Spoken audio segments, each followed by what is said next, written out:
সুশীল নামীয় কিছু কুশীল তারা এখন মায়া কান্না কাঁদে। খবরদার, হুঁশিয়ারি উচ্চারণ করতে চাই, 5ই আগস্টের স্বাধীনতা সংগ্রামের বিরুদ্ধে, গণ অভ্যুত্থানের চেতনার বিরুদ্ধে যারা কথা বলবে পিঠের চামড়া থাকবে না। আওয়ামী লীগের রাজনীতি গুম আর খুনের রাজনীতি। আওয়ামী লীগের রাজনীতি আমার তাকড়া তাকড়া যুবক সন্তানদেরকে মায়ের বুক থেকে কেড়ে নিয়ে গুমের রাজত্ব কায়েম করবার রাজনীতি। এই বাংলাদেশ আর কখনো ভারতের করদলগত হবে না। এই বাংলাদেশকে ভারতের অঙ্গরাজ্য বানাবার স্বপ্ন পূরণ হবে না।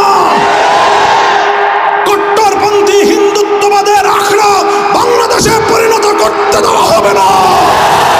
5ই আগস্টের বিপ্লবকে যদি কেউ ছিনতাই করতে চায়, এদেশের ম্যাক্সিমাম জনগণের চিন্তা চেতনার বিরুদ্ধে যদি নতুন কোন ষড়যন্ত্র দানা বেঁধে উঠবার চেষ্টা করে, তোমরা সেই ষড়যন্ত্রকে রুখে দেওয়ার জন্য রাজপথে নেমে আসবে। আর সেভাবেই 1971-এর মুক্তিযুদ্ধের সফলতাকে ছিনতাই করা হয়েছিল। কাজেই সেই 71-এর স্বাধীনতা পরবর্তী বাংলাদেশের মুক্তিযুদ্ধের চেতনা ছিনতাইয়ের ঘটনা থেকে আজকের প্রজন্মকে আমি শিক্ষা গ্রহণ করে সতর্ক থাকবার জন্য আমি আহ্বান জানাই।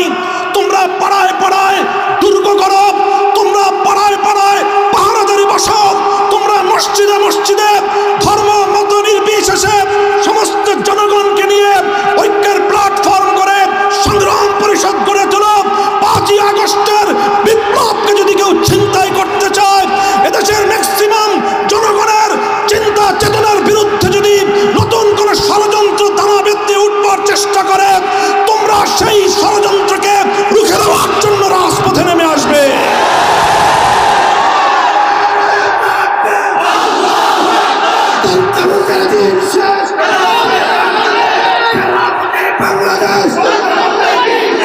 সংগ্রামী সাথী ও বন্ধুগণ, আজকের মঞ্চ থেকে বৈষম্য বিরোধী ছাত্র জনতাকে আমি অভিনন্দন জানাই।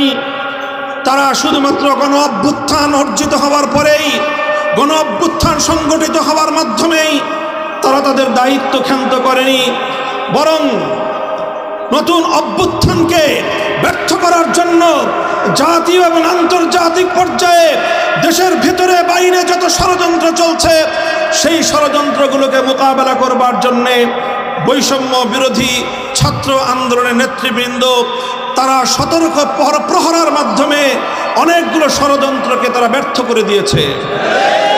আমি দেশবাসীকে বলতে চাই, বাংলাদেশ খেলাফত মজলিস এবং তার সহযোগী সংগঠনের নেতাকর্মীদেরকে বলতে চাই, হেফাজতে ইসলাম বাংলাদেশ সহ এদেশের আলেম সমাজকে বলতে চাই, শুধু আমাদের সন্তান তুল্য ছাত্র জনতা হয়তো এই বাংলাদেশের ভিতর এবং বাহির থেকে পরিচালিত ষড়যন্ত্রকে তারা যথাযথভাবে মোকাবেলা করার ক্ষেত্রে হিমশিম খেতে পারে। এজন্য আমাদেরকেও ইস্পাত কঠিন দৃঢ়তা নিয়ে মাঠে ময়দানে আমাদের উপস্থিতির জানান দিতে হবে। এই বাংলাদেশ আর কখনো ভারতের করদলগত হবে না। এই বাংলাদেশকে ভারতের অঙ্গরাজ্য বানাবার স্বপ্ন পূরণ হবে না। কট্টরপন্থী হিন্দুত্ববাদের আখড়া বাংলাদেশে পরিণত করতে দেওয়া হবে না। বাংলাদেশ একটি উদার মুসলিম রাষ্ট্র। শত শত বছরের আন্দোলন এবং সংগ্রামের মধ্য দিয়ে স্বাধীন বাংলার এই ভূখণ্ড অর্জিত হয়েছে। এই স্বাধীন বাংলার ভূখণ্ড অর্জন করতে গিয়ে তিনটি আধিপত্যবাদী সংগ্রামের বিরুদ্ধে আমাদেরকে অতীতে লড়াই করতে হয়েছে। 1971 সালে স্বৈরাচারী পশ্চিম পাকিস্তানিদের বিরুদ্ধে লড়তে হয়েছে। তার আগে বঙ্গভঙ্গের মাধ্যমে সেই কলকাতার দাদাবাবুদের বিরুদ্ধে, রবীন্দ্রনাথ ঠাকুরদের বিরুদ্ধে এদেশের মুসলিম জনতাদেরকে সংগ্রাম করতে হয়েছে। তার পূর্বে ব্রিটিশ বেনিয়াদের সাম্রাজ্যবাদের বিরুদ্ধে লড়াই করার পর স্বাধীন বাংলাদেশের মাটি মুক্ত হয়েছে। কাজেই আমাদেরকে সেই সংগ্রামের ধারা অব্যাহত রাখতে হবে। এদেশের ৯৭% মুসলমানদের ধর্মীয় চেতনাকে পদপিষ্ট করে কবি রবীন্দ্রনাথ ঠাকুরদের গান বাংলাদেশ তাদের উপর চাপিয়ে দেওয়ার ফ্যাসিবাদী সিদ্ধান্তকে পরিবর্তন করার জন্য অন্তর্বর্তীকালীন সরকারের প্রতি আমি জোর দাবি জানাবার চেষ্টা করছি। সংগ্রামী সাথী ও বন্ধুগণ, আমি আপনাদেরকে বলবো এবং আপনাদের মাধ্যমে আওয়ামী লীগের নেতাকর্মীদেরকে বলবো, আপনারা এই আওয়ামী লীগ নিয়ে বাংলাদেশে আর রাজনীতি করার চেষ্টা করবেন না। বলবেন কেন? আমি আওয়ামী লীগকে নিষিদ্ধ করার কথা এই মুহূর্তে বলছি না, তবে আমি যেটা বলছি 1971 সালের পূর্ববর্তী এই দেশ মুসলিম লীগের দ্বারা শাসিত হয়েছিল, মুসলিম লীগের দ্বারা শোষিত হয়েছিল, এদেশের মানুষ মুসলিম লীগের দ্বারা বঞ্চিত হয়েছিল। 1971-এর পরে মুসলিম লীগের প্রাসঙ্গিকতা বাংলাদেশে আর অবশিষ্ট থাকে নাই। 1971 পূর্ববর্তী সময়ে মুসলিম লীগ যা করেছিল 2024 সালের 5ই আগস্টের পূর্ববর্তী সময়ে আওয়ামী লীগ তাই করেছে। কাজেই বাংলাদেশের মানুষ যেমন মুসলিম লীগের রাজনীতি আর করে নাই, এদেশের মানুষ আর আওয়ামী লীগের রাজনীতি করবে না। আওয়ামী লীগের রাজনীতি মানুষকে হত্যার রাজনীতি, আওয়ামী লীগের রাজনীতি লুটপাট আর দুর্নীতির রাজনীতি, আওয়ামী লীগের রাজনীতি সাম্প্রদায়িক উস্কানি দিয়ে সাম্প্রদায়িক সংঘাত তৈরি করবার রাজনীতি, আওয়ামী লীগের রাজনীতি গুম আর খুনের রাজনীতি, আওয়ামী লীগের রাজনীতি আমার তাগড়া তাগড়া যুবক সন্তানদেরকে মায়ের বুক থেকে কেড়ে নিয়ে গুমের রাজত্ব কায়েম করবার রাজনীতি। এই রাজনীতি আর বাংলাদেশের মানুষ, বাংলাদেশে আর এই রাজনীতি করা যাবে না। শেখ হাসিনাকে বলতে চাই, পালিয়ে গেছেন ভারতে, বাংলাদেশের 1 ইঞ্চি মাটি, বাংলাদেশের 1 ইঞ্চি জলপথ, নৌপথ এবং সড়ক পথ পালিয়ে যাওয়ার জন্য এদেশের মাটি আপনাকে সহযোগিতা করে নাই। আপনি এই দেশের মাটির সঙ্গে গাদ্দারি করেছেন। আপনার রাজনীতি ছিল বাংলাদেশের মানুষ থেকে প্রতিশোধের রাজনীতি। আপনার বাবার 1972 সাল থেকে 75 সাল পর্যন্ত বাকশালী রাজনীতির কারণে 30 লক্ষ মায়ের বুক খালি করার কারণে শেখ মুজিবের নেতৃত্বাধীন শেখ মুজিবুর রহমানের কায়েমকৃত বাকশালকে এদেশের মানুষ উপড়ে ফেলেছিল। 30,000 মায়ের বুক খালি করে শেখ মুজিবুর রহমান সাহেব তিনি তার একক আধিপত্য বিস্তার করার চেষ্টা করেছিলেন। 15ই আগস্টের মাধ্যমে শেখ মুজিবুর রহমান সাহেব সপরিবারে নিহত হয়েছেন। সেই ঘটনা নিয়ে আমি আমার কোনো মন্তব্য করতে চাই না, কিন্তু বলতে চাই 15ই আগস্টের ঘটনার মূল্যায়ন করতে হলে তার আগে সিরাজ শিকদার সহ বাংলার মাটিতে হত্যাকাণ্ডের শিকার 30,000 যুবকের হিসাব দিতে হবে। তার আগে হাজার হাজার আলেমদেরকে 1971 সালের মুক্তিযুদ্ধ পরবর্তী সময়ে বিনা বিচারে যাদেরকে কারারুদ্ধ করে নির্যাতন করা হয়েছিল সেই হিসাব কষতে হবে। সেই হিসাব না কষে শেখ হাসিনা ঘোষণা দিয়েছিলেন যে দেশের মানুষ তার বাবাকে খুন করেছে তিনি সেই দেশের মানুষ কাছ থেকে প্রতিশোধ নিয়ে ছাড়বেন। সেটা তার 75 সালের ঘোষণা ছিল শেখ হাসিনা। 50 বছর রাজনীতি করেছেন 75 সাল থেকে 2024 সাল। 24 সালে এসে আজ কথা বলতে দ্বিধা নেই। শেখ হাসিনার 50 বছরের রাজনীতি ছিল বাংলাদেশের মানুষের বিরুদ্ধে প্রতিশোধ গ্রহণের রাজনীতি। শেখ হাসিনার 50 বছরের রাজনীতি দেশকে তলবিহীন ঝুড়িতে পরিণত করবার রাজনীতি। শেখ হাসিনার 50 বছরের রাজনীতি ছিল বাংলাদেশের মানুষের মধ্যে একটি এমন বিভক্তি তৈরি করতে এই জাতি যেন আর কোনোদিন ঐক্যবদ্ধ হতে না পারে। কিন্তু আজ বাংলাদেশের আবার বৃদ্ধ বনিতা এক কাতারে দাঁড়িয়ে গেছে। স্কুল থেকে আমার ছেলেমেয়েরা নেমে এসেছে, কলেজ থেকে আমার সন্তানেরা রাজপথে নেমেছে, মাদ্রাসা থেকে আমার সন্তানেরা হাতে হাত ধরে রাজপথে দাঁড়িয়ে গেছে। সকল varsity, public varsity, private university থেকে সকল ভেদাভেদ ভুলে গিয়ে, গরিব এবং ধনীর সমস্ত পার্থক্য ভুলে গিয়ে মাদ্রাসা এবং স্কুল কলেজের ভেদাভেদ ভুলে গিয়ে, হিন্দু বৌদ্ধ মুসলমান ধর্মীয় পার্থক্য ভুলে গিয়ে মানুষ হিসেবে তারা মানুষের হাতে হাত ধরে অন্যায় এবং জুলুমের বিরুদ্ধে টেকনাফ থেকে তেতুলিয়া তারা দুর্বার প্রতিরোধ আন্দোলন গড়ে তুলেছিল। এই ঐক্যই হলো বাংলাদেশের শক্তি, এই ঐক্যই হলো বাংলাদেশের শক্তি। শেখ হাসিনা এবং আওয়ামী লীগের রাজনীতি ছিল এদেশের এই মানুষের মধ্যে যেন কোনোদিন ঐক্য প্রতিষ্ঠিত হতে না পারে।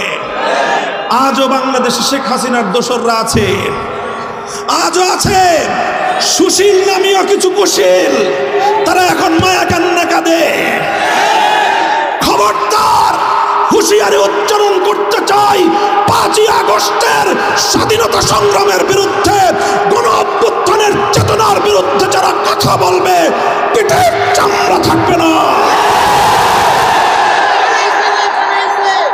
সংগ্রামী সাথী ও বন্ধুগণ, 5ই আগস্টের এই অভ্যুত্থান চূড়ান্ত সফলতা অর্জন করবে সেদিন, যেদিন জুলুম মুক্ত, অবিচার মুক্ত, ন্যায় এবং ইনসাফের বাংলাদেশ গঠিত হবে।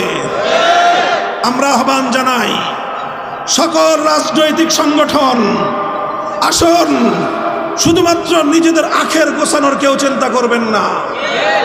দেশের এই চলমান দুর্বলতার সুযোগ নিয়ে কেউ বাংলাদেশের মানুষের অধিকার নিয়ে ছিনিমিনি খেলবার চেষ্টা করবেন না।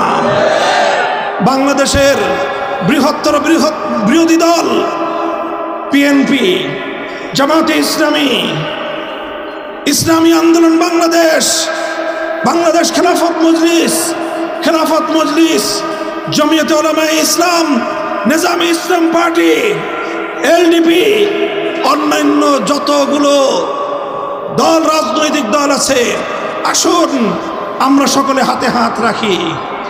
বাংলাদেশের মানুষ আজকে একটি অর্থনৈতিক মহা সংকটের মুখোমুখি পতিত। শেখ হাসিনা এবং তার দোসররা বাংলাদেশটাকে খোকলা করে রেখে গিয়েছে। হাজার হাজার কোটি টাকা উন্নয়নের নামে পাচার করেছে। শেখ হাসিনার একার পাচারকৃত টাকা আর তার পরিবারের পাচারকৃত টাকা দিয়ে এই বাংলাদেশে হাজারো উন্নয়ন প্রকল্প বাস্তবায়ন করা সম্ভব। তাই আজকে আমি অন্তর্বর্তী সরকারের প্রতি দাবি জানাতে চাই, বিগত ফ্যাসিবাদী সরকারের পাচারকৃত সকল সম্পদ বাংলাদেশে ফিরিয়ে আনতে হবে। শেখ হাসিনা নরেন্দ্র মোদীর ঘরে বসে আমার বাংলাদেশের স্বাধীনতার বিরুদ্ধে, এদেশের ধর্মীয় সম্প্রীতির বিরুদ্ধে ষড়যন্ত্র করছে। তাকে দ্রুত, অতি দ্রুত সময়ের মধ্যে বিচারের মাধ্যমে, আদালতের প্রক্রিয়ার মাধ্যমে, প্রয়োজনে ইন্টারপোলে রেড অ্যালার্ট জারি করার মাধ্যমে হাজারো মায়ের সন্তানের হত্যাকারী শেখ হাসিনাকে ধরে বাংলাদেশের বিচার কার্যকর করতে হবে। আমার 2013 সালের শাপলা চত্বরের শহীদের বিচার করতে হবে। ভারতকে বলবো, প্রতিবেশী আছেন, প্রতিবেশী থাকবেন, আমাদেরকে শোষণ করার চেষ্টা করবেন না, ওই চিন্তা করবেন না। 18 কোটি শাহজালালের সন্তানদেরকে দাবায় রাখতে পারবেন না। বানের পানি দিয়ে আমাদেরকে ভাসিয়ে মারার চেষ্টা করেছিলেন, কি পেয়েছেন? এদেশের মানুষকে এই বন্যার পানি, দুর্যোগ আরো বেশি ঐক্যবদ্ধ করেছে। কাজেই সকল আন্তর্জাতিক শক্তিগুলোকে বলি, বাংলাদেশের আভ্যন্তরীণ বিষয়ে এদেশের মানুষের ধর্মীয় চিন্তা চেতনা, ধর্মীয় সম্প্রীতির আদর্শের মধ্যে নতুন করে কেউ বাগড়া বাঁধানোর চেষ্টা করবেন না। মাধবপুরের সর্বস্তরের জনতা এবং আজকের এই উপস্থিতির প্রতি আমার আখেরি পয়গাম, আমরা বিশ্বাস করি চূড়ান্তভাবে যদি ইনসাফ ভিত্তিক, ন্যায়ানুগ, ধর্ম মত নির্বিশেষে প্রতিটি মানুষের সকল অধিকার যদি নিশ্চিত করতে হয়, একভাবেই সম্ভব।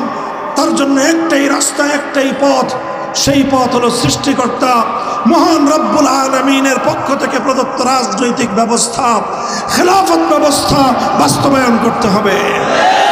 তাই আসুন বাংলাদেশ খেলাফত মজলিস আহ্বান করছে আপনাদেরকে খেলাফত মজলিসের পতাকা তলে শামিল হয়ে খেলাফত মজলিসে যোগদান করে বাংলাদেশের প্রতিটি অঞ্চলকে, প্রতিটি উপজেলাকে, প্রতিটি ইউনিয়ন ওয়ার্ড, প্রতিটি মসজিদ ভিত্তিক সমাজকে খেলাফতের সংগ্রামী হিসেবে আপনারা গড়ে তুলুন।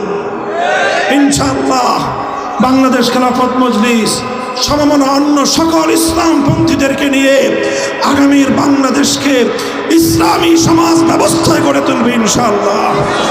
প্রস্তুত থাকবেন তো ইনশাআল্লাহ?